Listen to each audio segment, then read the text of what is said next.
Welcome, ladies. Can we have a round of applause for our panel speakers today?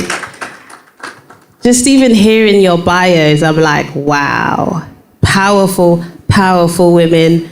And you just look so gorgeous. Thank you so much. So we're going to start this session. It's a conversation. And this conversation is going to inspire somebody. Your journey, your businesses, your why. So we're going to start there. Fredericka, can you share what sparked your passion for women's health? All right, thank you. Hello to everyone. In fact, this seat is hot. Someone said it. I didn't believe it, but once you sit here, you feel hot already. So what inspired what I do as a nutritionist or dietitian for women's health? I was inspired by my own journey and that of what happened to women. So my journey of having painful periods, and then along my work, I meet a lot of women with so many other issues like hormonal imbalance, PCOS, endometriosis, and the stories are different. Even today in this room, I heard one and I said, wow, I haven't heard this before. And so I thought to myself and decided to bridge the gap and use nutrition. In fact, through searching for answers for myself, I found that, when I do this nutritional, even though I'm a dietitian, I wasn't doing what I was supposed to do. And so when I found that, I decided to use it as a tool, nutrition as a tool, to not only help women manage their symptoms of hormonal imbalance, painful periods, even onto diabetes, weight gain, and all that, but then also to empower them with knowledge and confidence through food as medicine, and then lifestyle changes for every stage of the life cycle, because we grow as girls and then onto womanhood and then menopause. And every stage needs nutrition for you to thrive. And that was the reason why I do what I do. And it's still the same, and I'm going to go further with that. Thank you. Beautiful, beautiful. I love that. Thank you so much. And I loved when you said there what inspired you and how we as women, we can thrive. Because we don't want to just survive. We want to thrive. So, my next speaker, Dr. Lisa. I'm smiling because I know what she's been through. She's already been in the office today to be here. And I want to ask, what inspired your why? Okay, so for me, it was more or less like I fell into it. I have quite a number of friends in the media space, and one of them was starting her show, and she needed it to get a lot of viewership. And she was like, Hannah-Lisa, I've seen that you are really good when it comes to speaking, but you've never been on TV. And I need a doctor for this topic. So please come and help me. Honestly, I didn't want to go because when I watch TV sometimes, the kind of questions people ask, I'm like, if I was sitting there, would I be able to answer this? I mean, you are discussing this topic and somebody goes to ask a completely different topic. And if he can't answer, all the viewers will think, who's that doctor? She doesn't know anything. So most of us don't really like going into the media space. But then it was my friend. I had to help her. You should have seen me that night. Like I had an exam. I studied my heart out. I was reading all sorts of things. So I went on the show. And true to my words, people were asking very unrelated questions. Very, very unrelated questions. But I was able to answer. And then I was like, I don't think I'm really interested in this thing. But the feedback was very good. And then it started. The media houses started calling me, we want you to talk about this. At that time, health advocacy, and now that we have a lot of health influencers, it wasn't very popular. And so, as a doctor, when you're in the media space, they see some way. But I was helping people. Then it came to what inspired my why. I noticed through that most of us doctors, not deliberately, but we just assume that people understand what we tell them. Most of the time, doctors just speak to each other. So some things we think are basic, they really are not that basic. But it's because we speak to each other. So when we say the cells, and we're talking to you and we say the cells, and you don't understand the cells, we don't understand why you don't understand the cells. And we don't understand how to break the scientific word to you, because the cells is the cells. So, and I learned a lot from it. I realized that no, we were not getting to the people because we were speaking at the level at which we do with each other. And so I decided that let me go into health advocacy.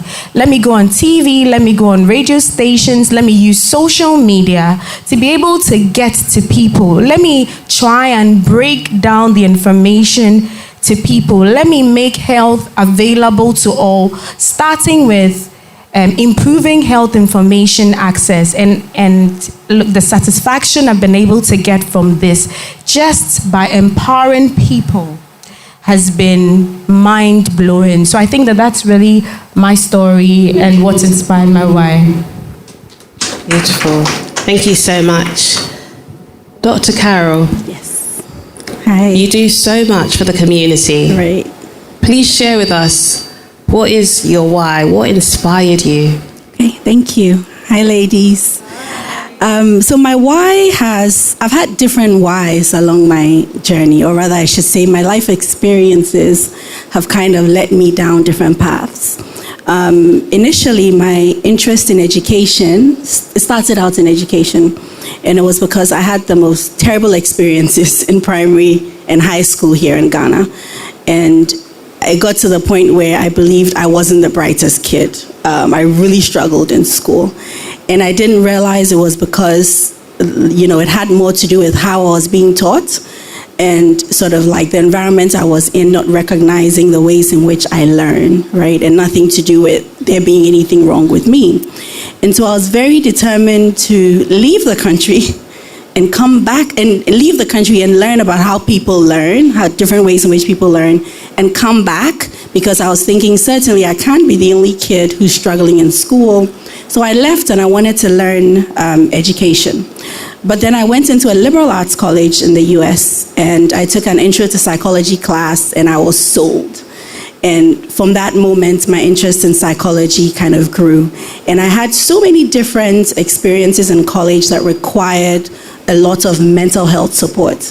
And so in that journey, I encountered amazing psychiatrists and psychologists. And so I started to shift a little. I was like, I want to be able to do this for people, but I want to be able to combine that with my, original passion, education, and do this for kids in schools. And so I ended up getting a master's degree in clinical psychology because I wanted to be able to do clinical work. And then I went on and got a doctorate in educational psychology because I wanted to be able to sort of merge the two. And then I moved back to Ghana, started working in some schools, set up a private practice where I work with individuals, sort of like providing support for kids, providing support for men, women, couples, families. But over the last couple of years, my work has kind of been tailored more to supporting women because of, once again, my own personal experiences, specifically around infertility, going into menopause really early. So if you see me sweating up here, I'm having a hot flash. But sort of like it then began to be tailored towards supporting, the mental health of women who are dealing with trauma, reproductive trauma, right? And providing support along those lines. So that has been my journey. Like my life experiences have kind of woven and taken me along different paths that have inspired my why. Super. I love that. Thank you. Thank you so much. So my next question is for Fola. And I just want to be very candid with us. So Fola was actually meant to speak earlier, but she had to now join us. And when, you know, it presented itself, I was just like, oh, do you know, this is it. This is collaboration. This is everything we've been speaking about today. And how, even though, you know, things happen, but we're going to make it work. So I said, well, you're going to speak because someone here needs to hear what you have to say. So I want to ask you, you're in the beauty industry. Beauty is a form of self-care. It can be incorporated as a form of wellness. So can you share your why and what made you start your business? Hi, everyone. So I have a salon. It's in Nigeria. It's called Tetteh, and it's a premium boutique salon. So I guess my why. So I've been doing hair for over a decade now, and when I thought about moving to Nigeria, obviously everybody was like, why? And I don't know, I just felt like it was something I needed to do. So I felt like it was just something that the community needed as well, because at the time I felt like there weren't as many options, and even my clients when I was in London would tell me the same about Nigeria. I feel like now a lot has changed, which is really nice. Now, when I came to Nigeria, I started my salon, and it's literally become like a community of people. Sometimes even when we have events, you can literally see people making new friends. Sometimes even in the salon, it's just a small salon, and people literally make friends that they're still friends with now. And so it's now become sort of like a community as well of like-minded people. And it was something I also learned when I was in the UK, because I worked for some top salons, and it was something I noticed, and I felt like it was something that I wanted to continue. So that was why I started my salon. And so yeah, it's been 6 years now. And then in the midst of that, I started my hair care brand, well, more like hair tools. So we have a silk press straighteners, obviously we have extensions, because that just goes hand in hand with what we provide at our services we provide at our salon. And I started Taupe Tools because I just felt like there weren't so many options, especially in Nigeria, for good quality hair tools. I just felt like, yeah, you would probably need to import a lot. And it's almost like, why don't you just come here to purchase? And it's been doing very well. Even globally, we had to pretty much expand it globally. So now it's pretty much like everywhere. People order from all over the world. And it's just been very nice as well, because it's basically for textured hair. And what better place to have that than Africa? You know? Thank you. Thank you so much, Fola. So my next question for you, Fredericka. So we're living in a digital age. It's growing rampantly. We have AI now. There's all different things that we can do. How have you leveraged platforms like social media, TV, radio to raise awareness for women's health? Okay, thank you. When Hannah-Lisa started talking, I smiled, and I think that for my journey as well, the media and the social media, I just fell into it, because I think a client visited my consulting room, and from the way I was able to educate her, she was a new mother, and she was going through a lot. Breast milk is not flowing and all that. So I was just there one day, and then a media house called me that this person gave your contact for us to call you to speak on breastfeeding. And just as she said, in our space, it's like everybody is busy, everybody is studying, it's like the clinical life. So sitting on TV and talking, no. And it was in Tree, in our local dialect. I was like, God, what am I going to do? So I just mustered the courage, and then I went, and I was on the set like a robot that I can remember. That was during the COVID time, 2020. And afterwards, the feedback was so good. So then other media houses started calling me, and then social media, and I've been doing this for 5 years. Now, what the reason why I'm saying this is about the collaboration and the impact. I feel that through this collaboration with the media and the TV host and all that the previous speakers talked about has really pushed my goal for women, because lifestyle and nutrition and all that is currently, now people are embracing that. Initially, in the olden time, nobody cares. Food is food. People tell me every time, food is food. So why are you saying we should eat this will help, and that? So the media sort of helped. The collaborations are still helping to do bigger things. And it has pushed, now people are more aware of hormonal imbalances. I get a lot of people DMing me, I am going through this, what do I do? And it's a bigger collaboration. And this will lead me to say, okay, I'm not a doctor, I'm a dietitian. Can you go see Dr. Hannah-Lisa? And then from there, can you go and see Dr. Carol for mental health support? Because you get somebody who hasn't had her period for 1 year, 6 months, and the person is going crazy. So go and see Dr. Hannah-Lisa for help. Not to say in that sense, but then the person is all over the place. Now, these collaborations really has helped, because we cannot do it all in the health sector, as she said. You know, I need Dr. Hannah-Lisa to give diagnosis, because you tell me your symptoms, I can diagnose you. Dr. Hannah-Lisa will give you the labs to do, go and come back, let me examine you, to give us the real life, what is happening. And then also, these same collaborations, you know, with media and social media makes you visible. And people are becoming more aware of nutrition. They are becoming conscious of what they should eat. More, especially for women, because we didn't care about what we used to eat and all that. You get a lot of people, oh, I'm busy, I'm not eating this. Or we restrict ourselves of so many things. Women, especially women who have homes, you know, everybody comes first except you.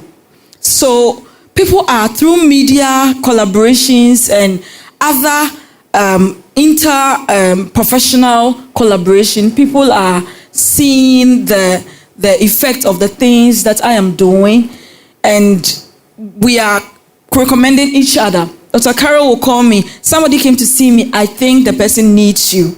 Dr. Hannah-Lisa, somebody will come and say, I think you need a dietitian. Go see this person. So I think that the media space and the collaborations really go a long way.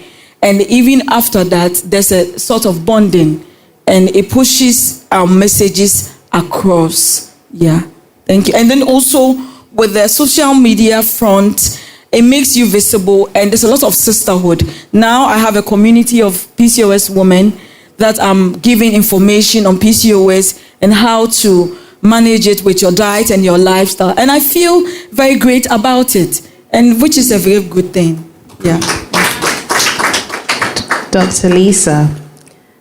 Hannah-Lisa. Yes, so when I started, I'm a very private person. I mean, I am extroverted, but my life, I like to keep a lot to myself. So I had a private page on Instagram. And when I started, I was advised that if you want to do health education, you need to have a public page. That was a major thing for me, because I didn't want people to know what was going on in my life, basically. So that was a challenge. But I think for me, like I mentioned, I had quite a number of friends in the media space. So I learned from them. I didn't take it for granted that I can speak, so I can do the media work. No. I really, really learned from them. And they were very, very inspiring too. They would tell you, they would recommend me for shows, they would encourage me before I went, and after I would ask them, oh, how do you think I did? And they would be like, oh no, some of the things were a bit technical, so next time, break them down. So it was a process. I had to learn from my friends in the media space. I had the health information, but the media was a completely different space. So I had to learn from them as well. And I would say that they have been very helpful because they are still continuing to help me in areas where sometimes I post a video on social media and they'll come and say, no, I think this is a bit technical. So still, I'm going through it. So they was very helpful to me. That's the collaboration part. But as time went on, I realized that there are good things to this. Like she said, it gives you a platform. So you're able to speak to people. You're able to help people. The satisfaction you get just by empowering someone. There are times when I wonder why women can't make decisions based on their health. And I realized that it was because they didn't have the information that I thought they should have. So a man can come to the consulting room, he has prostate cancer, you tell him you need surgery. Okay, let's book a date. A woman will come to the consulting room, she has breast cancer. She's not going to discuss, she's going to ask for permission.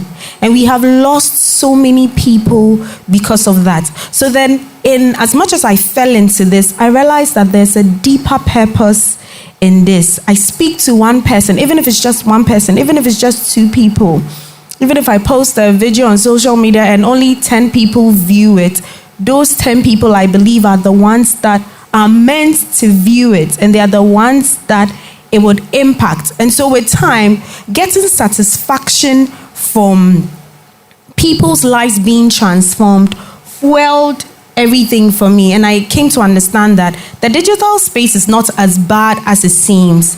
The only challenge is sometimes you can get people in the digital space misquoting your words. So I remember I did something on bleaching, and I said some of these steroids can affect your thyroid gland. I showed people where it was.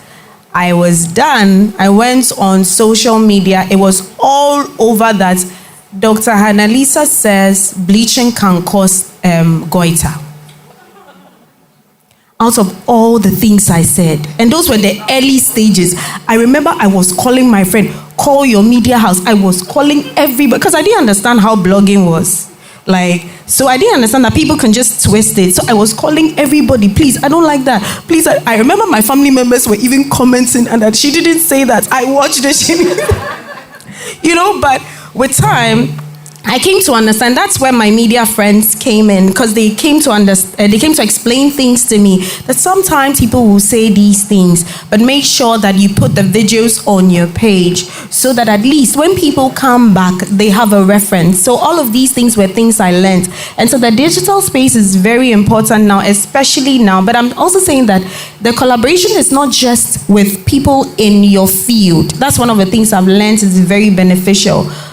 Collaborate with people in the media, collaborate with anybody and everybody, whether or not you think you will need them, because one day you may.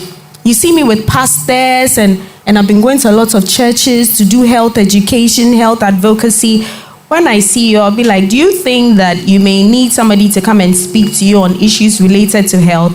By all means, you will. You have a church, you have a mosque, you have something. So the collaboration should not just be with people in your field, but it should be everywhere and anywhere, and that's how you grow. And we should always be willing to also learn from people, because we don't know it all. Yeah. Thank you very much.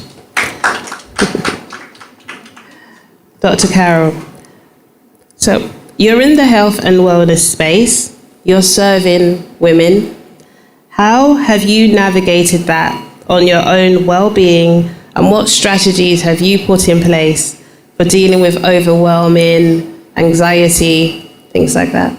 Oh, wow, thank you. I think it's, for all of us, the work that we do is deeply personal. And, I think one of us just said that one of the things I find a lot with women is we do not take care of ourselves. We should, but we're not prioritizing ourselves. I think what we tend to do, and I tend to do that as well, is we kind of set ourselves on fire to keep everyone around us warm. And inevitably we burn out and then we don't have a lot to pour out of our cups. So, some of the ways in which I navigate, I guess, my personal health is to try and be intentional about doing what it is I'm always telling people to do.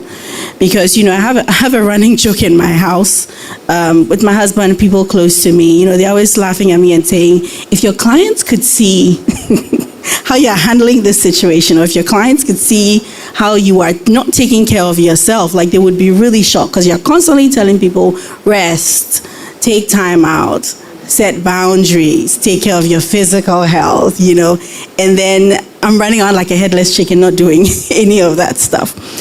So I tell my clients all the time, a lot of times what I'm telling you are actually things I need to hear, and it's serving as a reminder as I'm sitting in session with you talking through these things. It's a reminder to me as well. So we talked about intentionality earlier on. It takes intentional effort. Your mental health, your physical health, your emotional health isn't going to take care of itself, right? And it's important that we are intentional about how we are taking care of ourselves, how we are dealing with, whether it's anxiety, feeling overwhelmed, whatever it might be. Even to the point of, I encourage people at the start of the year, we set goals around everything.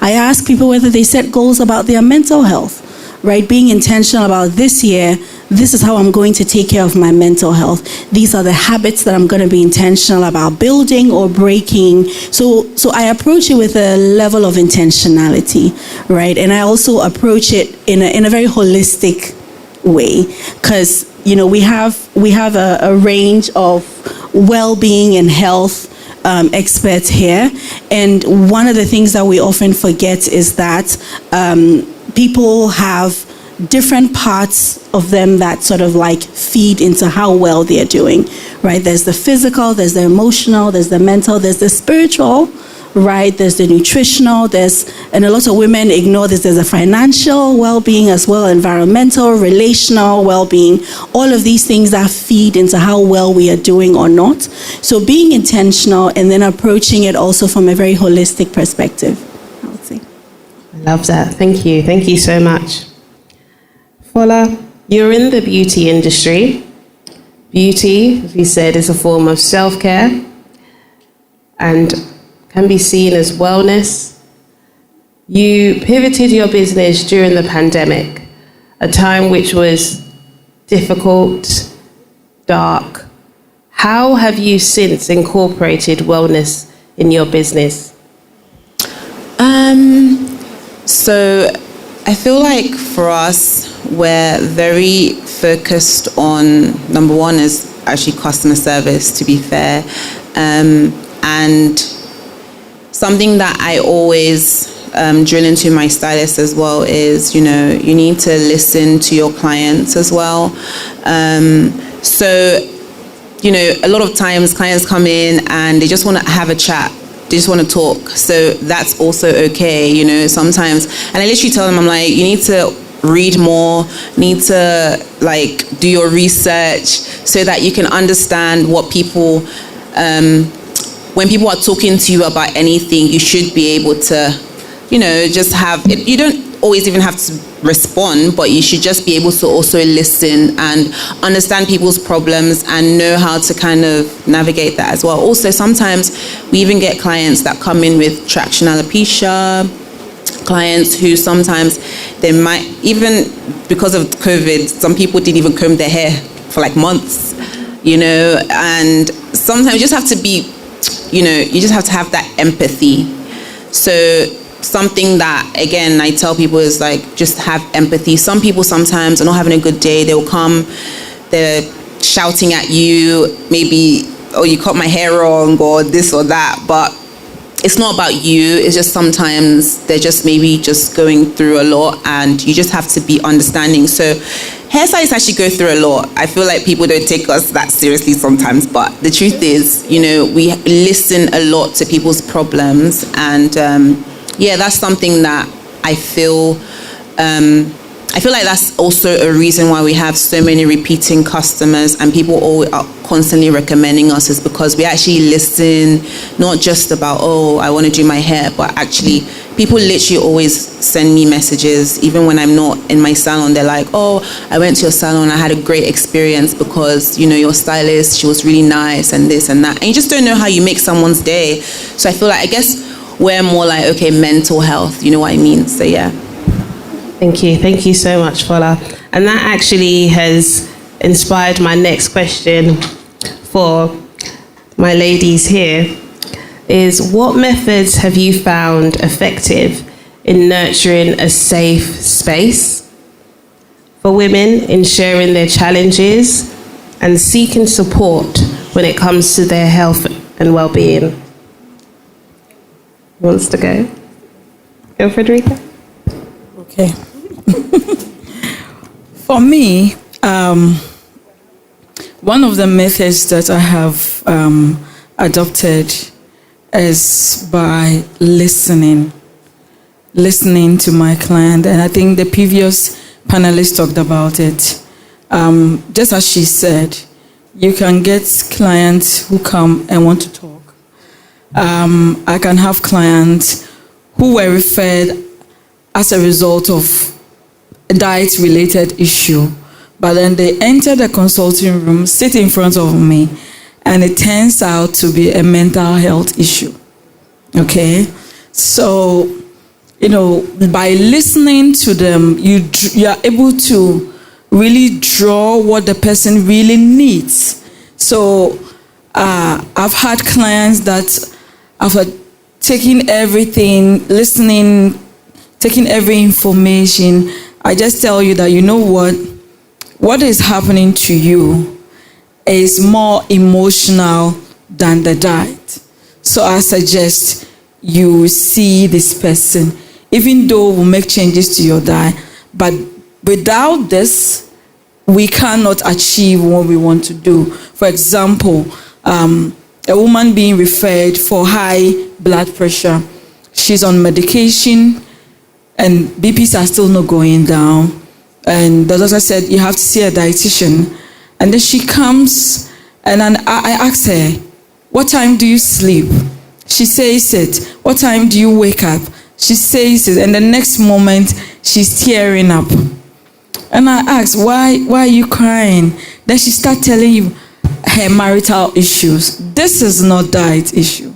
So, so I'll just tell you, what? I have to get you a friend who is so lovely and will speak to you on this.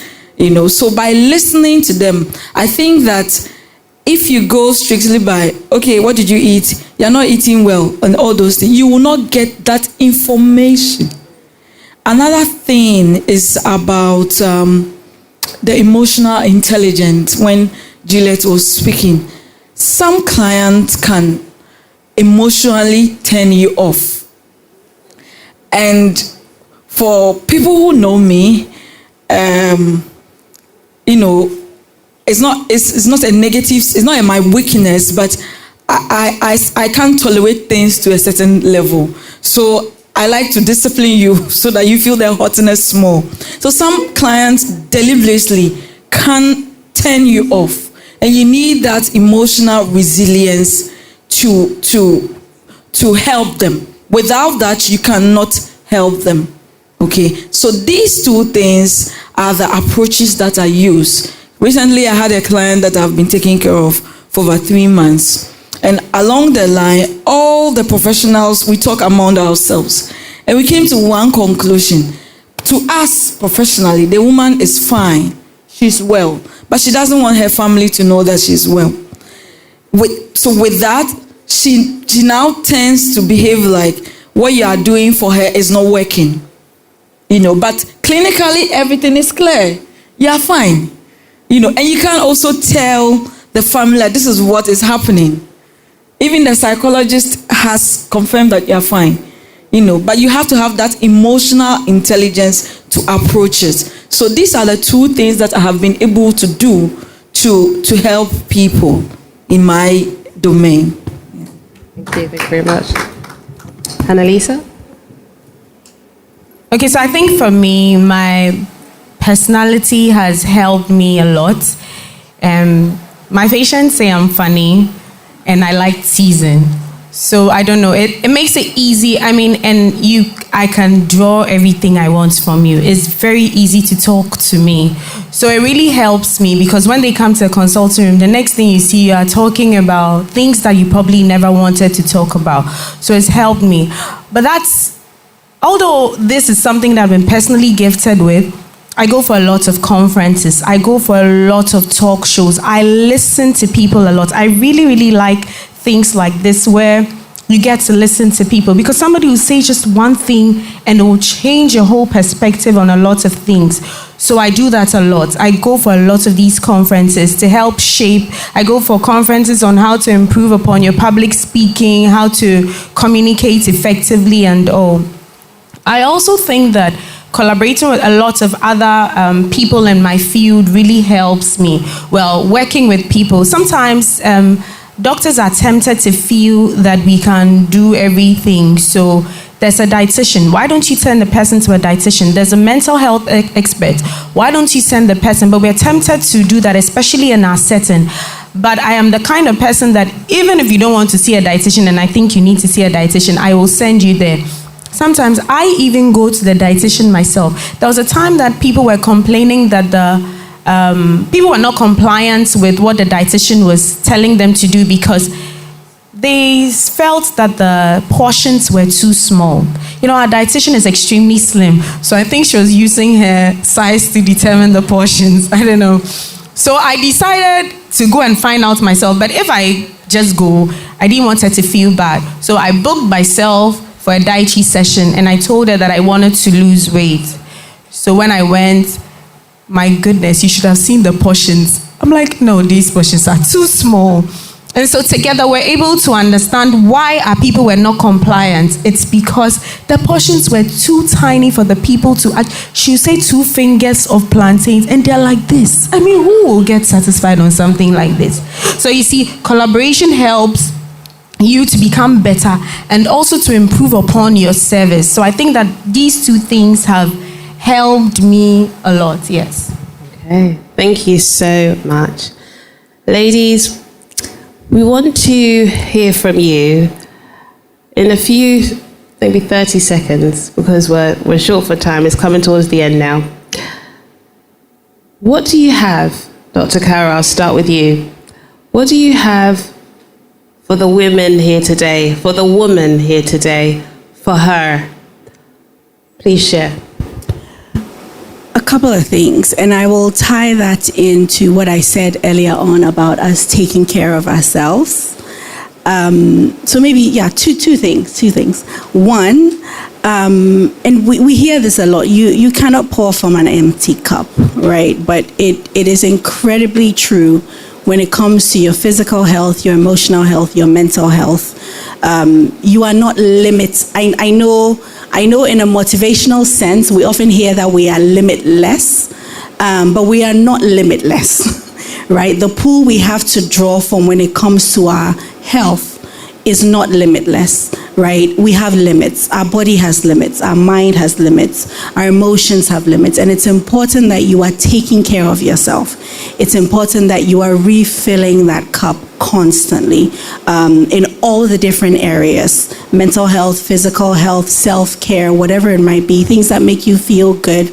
Be intentional about consistently filling your cup. A lot of women tell me, but if I do that, then I'm being selfish, like that. Kids, husbands, family. But I ask people to think about if you are taking good care of yourself, first and foremost, you're doing it for you, but you're also doing it for everyone else you love, because it ensures that they have a soft landing in all their interactions with you. So please take care of yourself. 2, we are our greatest allies. I think in the work we do, I'm sure you can all attest to the fact that whenever a woman is going through something, right, the strongest resource she often has around her is a team of women, whether it's sisters, mothers, friends, whatever it is women that are often showing up for women, right? So let's, thank you so much for, platforms like this that bring us together, because I think we constantly need to be reminded of how powerful we are when we come together. Thank you. Fola, in a few words? I want to speak more, I guess, about to people who are more entrepreneurs, kind of pretty much similar to what Doctor said as well, is it's very easy to just want to keep going and not think about yourself as well. I know that I was like that for a few years when running my business. And yeah, it's very nice to want to achieve so many goals, but you also have to think about your health first, like she mentioned. But another thing is also definitely collaborating with other people. I feel like when I started collaborating more with more industry peers and stuff, I felt like it doesn't take away from me and it doesn't take away from them. If anything, it's only increased my revenue, which is the common goal anyway. And I've made more industry friends. So a lot of times, sometimes even in Nigeria, we all know hiring is very difficult. Sometimes you want to hire someone, they've worked for somebody that you know, and you just literally send them a message, oh, this person worked for you, what do you think? And it literally will save you so much stress and hassle. And even collaborating, even here in Ghana as well, you know, there's a salon we're doing our pop-up in, and they've been so lovely. Same thing, you know, we train their staff. They allow us to use their salon. You know, again, these things are helping them, it's helping us. So I want people to think of, you know, even if you're an entrepreneur, you're not just by yourself. And another thing is, I remember when we had a fire incident in my salon in Nigeria, and literally had to shut down operations for a couple of months. And I had so many industry peers as well reach out to me. Oh, you can use my salon, you know, you can do this. And even sometimes we literally, like, it was just, I feel like sometimes maybe because I just felt like, oh, you know, we're in Nigeria, people don't want to help. But you actually realize people do want to help. And women do want to help other women, because we all know how difficult it is, especially in a place like what Nigeria and I guess some parts of Africa as well. Infrastructure doesn't exactly make it the easiest for you to expand and grow. So it's very important to work with others, work with other women, and just talk to someone, you know. So that's what I would say. Thank you so much. Dr. Hannah-Lisa, what final encouragement for her? Okay, so I'd like us to all understand that we have individual, unique journeys. Sometimes we are swayed into comparing ourselves to our mates or to others, and then it makes us deviate from our path. But if you identify what your purpose is, what is it that you like doing? What would you do without being paid and you would still be happy about it? Then you follow it. You'd realize that you do it effortlessly, and maybe that's your calling. So you follow that passion. You're not looking at anybody. And with time, you see that you stand out, even though there are so many people in that industry. So I think that you should just identify your purpose and then walk on that path. Of course, take care of your health. I can't just go without saying take care of your health. But then most importantly, to the women, I hope that we can be empowered. Because sometimes we've seen people lose their children because their husbands didn't have enough money to buy medications for the children. So sometimes it doesn't matter what you are doing. I mean, it matters. Don't do anything illegal. But you get my drift. Please do something legal. It doesn't matter how big it is. Just make sure that you are empowered. At least buying things for yourself, it should be something. Also, when you're a bit empowered, there's some respect from the other gender. But when you're not empowered and they always have to keep giving you money, you become like a bother.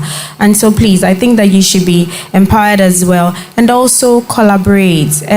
Don't just collaborate with people in your field. I've learned so much from people who are not in my field at all.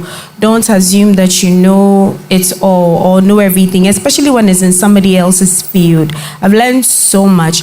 And then the last thing, I mean, I could talk for the whole day, but the last thing is, please, the last thing is, when you want to start something, it doesn't matter how big or how small you are.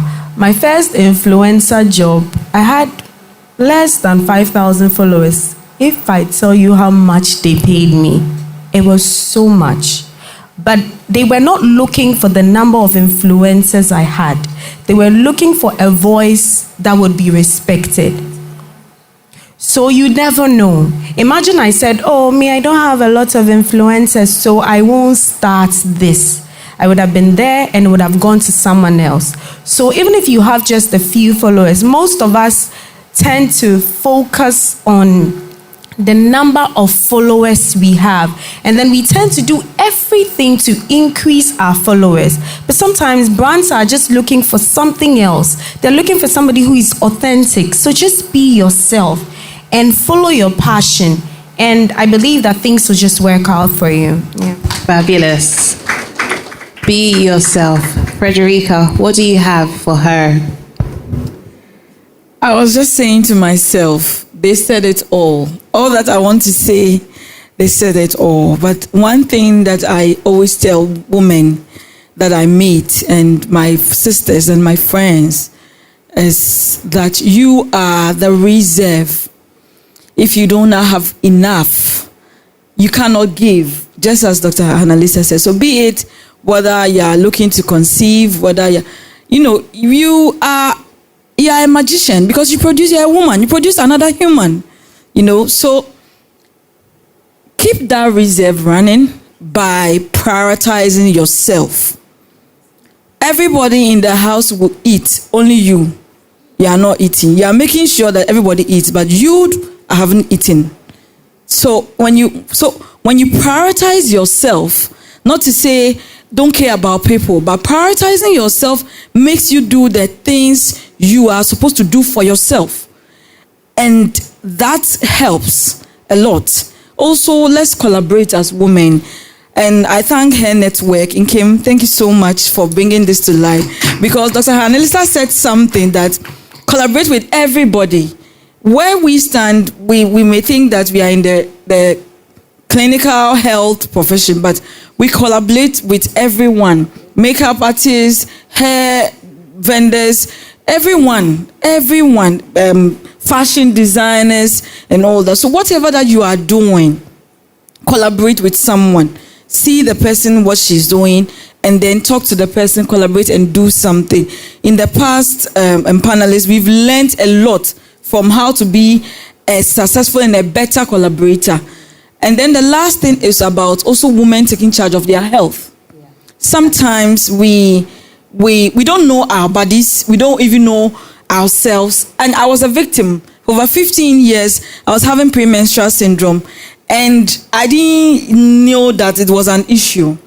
I will go through pain. I'll vomit. I will be admitted at the hospital just because I'm having my menses. And so when the month ends and it's about to have my menses, I dread it, But then when I became empowered and I took charge of my own health, I now feel better and I'm able to help other people. The same vein, let's make something for ourselves. Let's make money ourselves. Let's make financial, it is only when you have money that you can eat certain foods. I write chickpeas for you. You can't buy. Yes, so make money for maybe chickpeas is the one that will help your menstrual flow to flow, and then you don't have money to buy. You're still eating gari. Not to say gari is a bad food, but then you can't afford what can really help you. So let's make money, as she said, of course, the legal way, and let's go harder. Thank you. Thank you so much, ladies.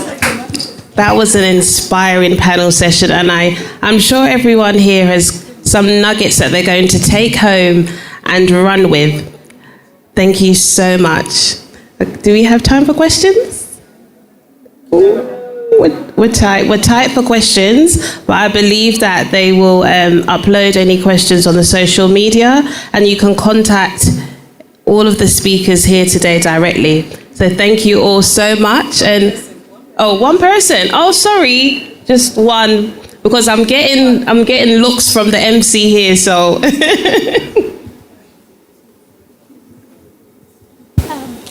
Please, good evening.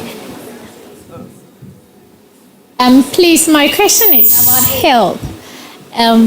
A friend of mine advised me, in fact, a male, that as a lady, when you are going out there, especially you being in the university or you planning to date, you are supposed to make sure you run some tests, especially when it comes to your genotype, your blood group, and other stuff. Since this is a health session, I want to know that what are some of the things that we should prioritize when it comes to us going to the hospital for screening. What are the basic stuff that we should know as we are trying to be those ladies out there and also trying to prioritize relationship one way or the other? Thank you. Who's going to answer that?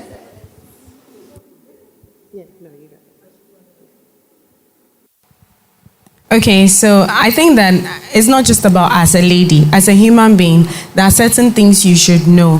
So I think you should know your blood group. It's important because you never know when you would need blood or when you need to donate blood. You also need to know your sickling status, whether or not you have sickle cell, SS, SC, whether you are AS, you're a carrier. There's nothing wrong with you. It only becomes important when you have to marry. So when you marry an AS, you have a possibility of having a child with sickle cell disease. So that's when that becomes important. Then I think the basic thing is you need to know your blood levels, because sometimes you're really tired, you're drained, the least thing you do, you're about to fall down, and it's because your blood levels are low. So it's important to know that as well. You can run a urine test to find out if you have an infection and the kind of infection you have as well. Then you can do your sugar. I think that most importantly, you need to know your family history of disease. Let me start from there. So there are certain diseases that run in families. Diseases like asthma, diseases like diabetes. Although diabetes, hypertension are lifestyle diseases, but asthma runs in families. There are certain families that are at risk of certain cancers. So you know your grandmother died of breast cancer, your mother or your sister has breast cancer, you are next. This one is not a case. You are next. So what do? Some people in advanced countries go and remove all the breast tissue.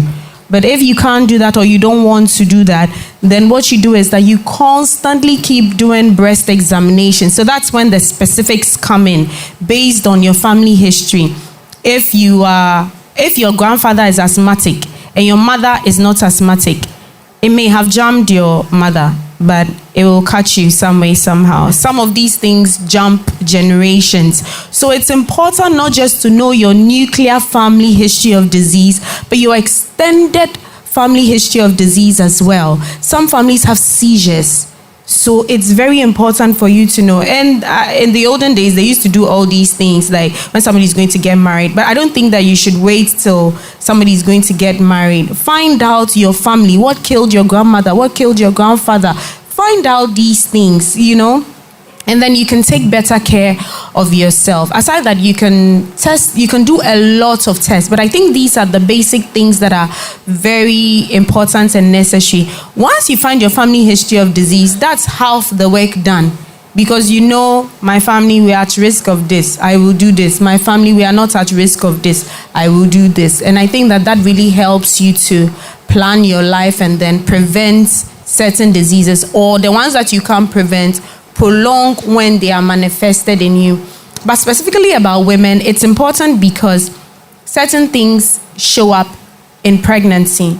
So there are certain people who have mental challenges or psychosis when they are pregnant. Sometimes it runs in certain families. So it's important that you know, because you can see somebody who is fine. There's nothing wrong with her. Every time she becomes pregnant, she has that kind of psychosis. Then you can advise yourself, why am I having 5 children? If every one of them I'm going to have a mental challenge. Some families have, so if it took your mother like 15 years after marriage to give birth, then you're like, okay, my mother may have PCOS, which may not have been treated. So when you are 12, when you are 15, when you are 19, you start treating. So that if you took your mother 10 years, by the time you get to the 10 years, you'll be okay. That is like an estimation of it. So when you know these things, you don't have to go through the same things that your family members went through. It's just that we are scared. I've come to realize that most of the time, we are scared of finding out certain things. Or we would rather want to believe that they do not exist. Our religious side sometimes gets too much into our health and would rather, God forbid, when you tell somebody something, no, this is not a God forbid matter. This is something that you should know so that it helps you with prevention and all. So these are some of the basic things. Yes, Can I just add one more thing to that? And especially if you're a woman who plans to start a family, or you would like to start a family, there's a myth that African women are incredibly, or black women are incredibly fertile, right? But it isn't necessarily true, right? So if you plan to have a family, right, be very interested in your reproductive health. Right, do the tests you need to do, your fertility tests, in terms of the number of eggs you have, the quality of eggs you have, because I think a lot of women start to ask and become interested a little too late. That was my story. I became interested a little too late, and it was too late, and I couldn't do anything to reverse it. Right, so if you plan to start a family, let that be something you are very intentional about. Thank you so much. We've run out of time.